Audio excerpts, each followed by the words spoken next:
На сегодняшний день повсюду слышим про расхламление. Это хорошо, но есть одно но. Кочевники верили в контагиозную магию. Это значит, что ваши вещи от волосков, ногтей до одежды, даже будучи отлученными от вас, имеют с вами связь. Сейчас призывают не выбрасывать, а сдавать старые футболки и другие вещи на автомойки, чтобы там ими мыли машины. Некоторые дома делают половые тряпки из старых футболок и полотенец. Наши предки никогда бы так не поступили. Ведь ваша старая вещь связана с вами.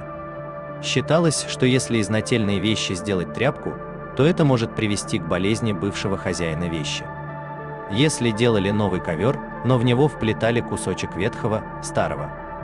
Если отдавали свои вещи кому-то, то срезали хотя бы одну пуговицу и оставляли себе. Многие просят у рожениц нижнее белье, чтобы заразиться плодовитостью. Но часто роженицы дарят новое белье под видом своего. Интуитивно никто не хочет делиться. Никогда никому не отдавали скатерть. Кстати, старое нижнее белье может и вам пригодиться, если, например, делать кукол и переводить на них негатив и недуги, как это делали казахские баксы. Куклы эти как раз делались из палочки и кусочков белья больного. Если продавали лошадь, то оставляли себе часть узды.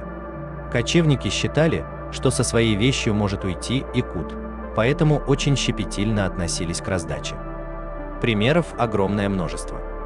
А как вы поступаете со старыми футболками и полотенцами? Пускаете ли вы их на половые тряпки? Прежде чем отдать вещь, особенно мужскую, срезают воротник, иногда и рукава. Так научили бабушки. Но почему появилась такая традиция? Что символизировал воротник у мужчины? Какую связь имел с ним? Почему срезали именно воротник? Что делали со срезанным воротником? В этом ролике попытаемся разгадать смысл, заложенный в воротник, и расскажем интересные исследования по символике воротника у разных кочевников. Согласно одной версии, по легенде, однажды во время военных действий Чингисхан был ранен стрелой в первый шейный позвонок. После чего был издан указ всем воинам во время сражений надевать кольчугу, которая должна была закрывать шею круглым воротником. В фольклоре некоторых алтайских народов особое отношение к воротнику связано с указом Чингисхана.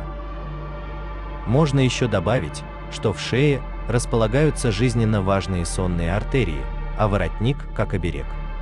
Его украшали вышивкой, делали накладные воротники из меха, кожи, украшали их. В культуре сибирских и алтайских народов воротник-стойка символически обозначает защиту жизненно важного органа тела и семантически предстает как вместилище души. В культуре тюркских народов Южной Сибири исследователи подобный воротник-стойку связывают также с символикой нахождения женщины в детородном возрасте и в браке. В прошлом у бурят, если существовала необходимость отдать одежду, отпарывали у нее воротник. У хакасов считалось, что рваный воротник – признак смерти. В такой одежде хоронили. По окончании срока использования одежды старую ткань использовали в хозяйстве, но прежде полагалось отпороть воротник, дабы освободить душу. При шитье же одежды воротник полагалось пришить первым, оставив при этом недошитой полоску шва для притяжения души. Таким образом, местом локализации души в костюмном комплексе тюркских и монгольских народов был воротник. Хакасы оставляли на женской одежде в проекции подмышек и над обшлагами разрезы, их края скреплялись швом через край, то есть специально отделывались. Такие разрезы называли хуцеинчан или место притяжения души человека, а после смерти такие разрезы зашивали. Среди калмыков также сохраняется до настоящего времени обычай отпарывать воротник у старой одежды перед тем, как распороть ее для последующего использования ее ткани в хозяйстве. Считается, что необходимо отпарывать и пуговицы. Воротник, как и старый изношенный головной убор, можно сжечь, но ни в коем случае нельзя выбрасывать с мусором. Значение воротника прослеживается и в калмыцкой традиции развешивать для просушки белье воротником вверх. По мнению стариков, наплечную одежду полагается подвешивать за плечи, чтобы воротник находился вверху. Одежда с воротником выступает в калмыцкой культуре как символ человека. Так, в отсутствие человека буддийские священнослужители и так называемые мёдухч, знающие, разрешали для совершения обряда, направленного на его благополучие, использовать рубашку или платье с воротником, которые затем полагалось носить либо держать под подушкой.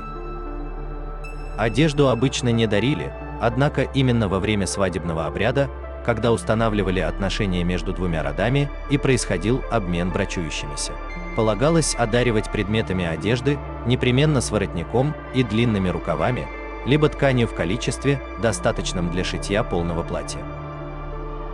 Как и у многих народов, у калмыков маленьким детям не шили специально одежду, при этом имеются сведения, что близкие родственники одаривали младенца рубашкой, которая отличалась укороченными рукавами, отсутствием застежек и имитацией воротника. По данным информантов, ворот, вернее его имитация, воспроизводилась из треугольного выреза рубашки, отвернутого назад, либо пришитого. Одежду с воротом на ребенка надевали по достижении им месячного возраста. Отсутствие воротника на младенческой одежде указывает на представление калмыков о промежуточном положении новорожденного.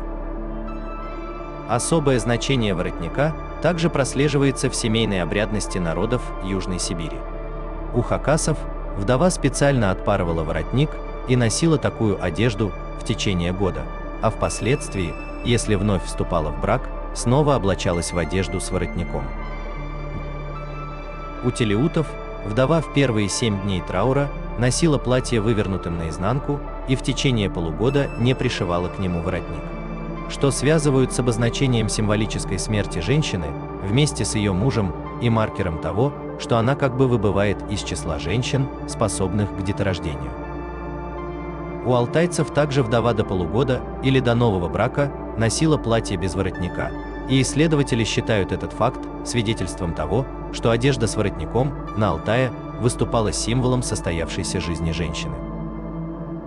Алтайские уренхайцы в качестве зимней одежды использовали шубы из белой овчины. Отличительной чертой являлось то, что они изготавливали из выделанной овечьей или козьей шкуры круглый воротник, покрытый тканью синего цвета. Это считалось знаком того, что над величавыми высокими горами возвышается синее небо.